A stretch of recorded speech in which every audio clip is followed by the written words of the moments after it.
with Penn State and Northwestern. Penn State, of course, coming in 4-0, 4-0 against the spread.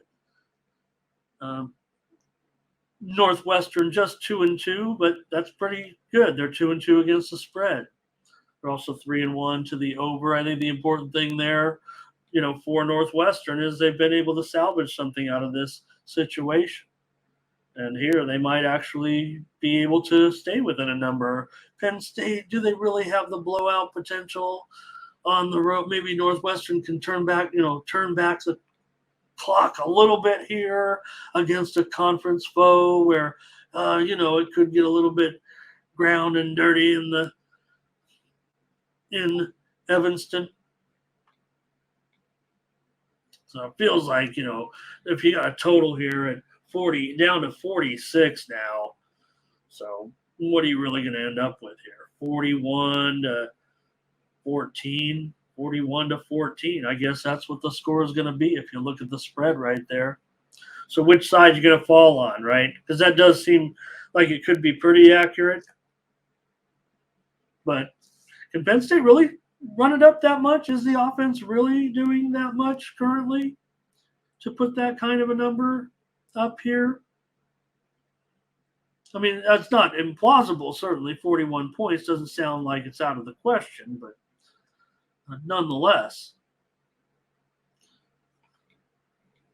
All right, let's take a look here at some of the trends for these guys coming into this one.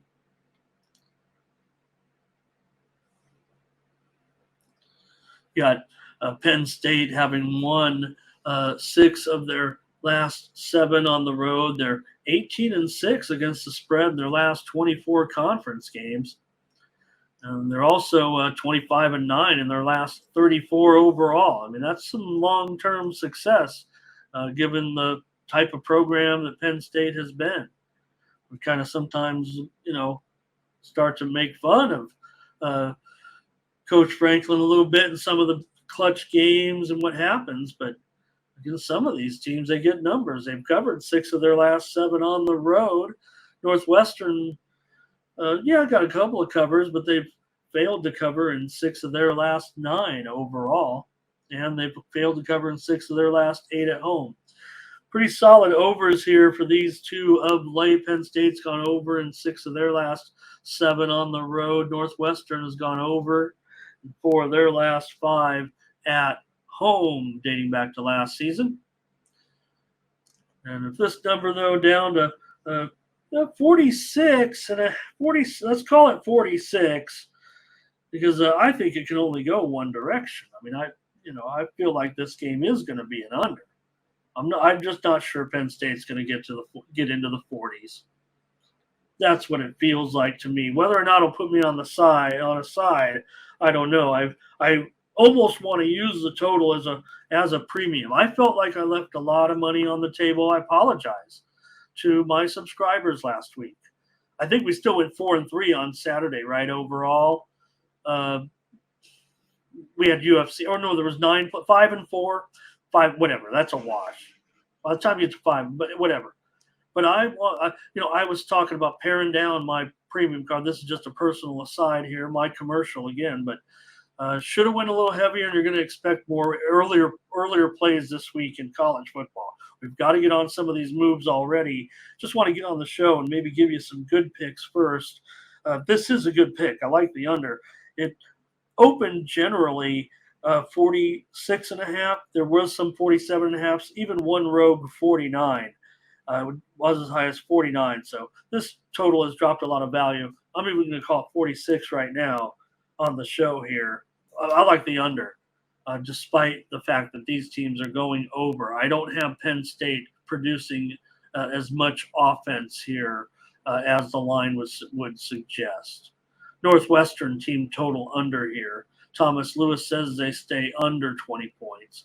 Northwestern is not good, says Nathan. And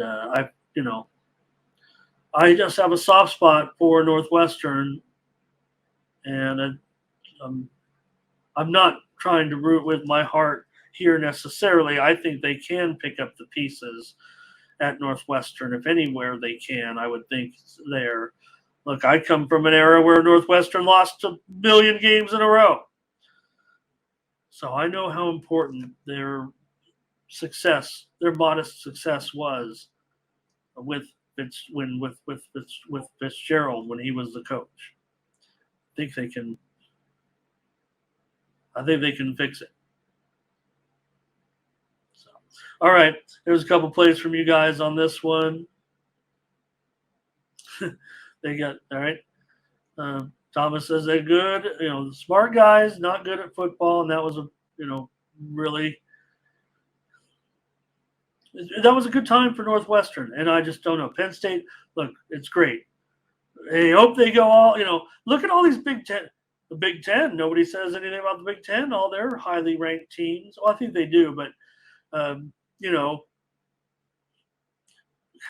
usually the Big Ten, right? If we're talking about the Big Ten to a certain, unless you're talking about sometimes the Ohio State, right? Usually overrated if they're in the and they're in the Big Ten in the top 10.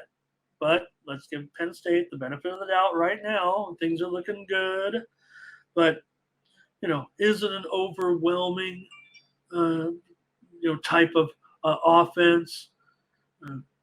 Currently right now with Aller. 903 yards, but Bryant's been fine. Bryant's been fine, and he's got experience.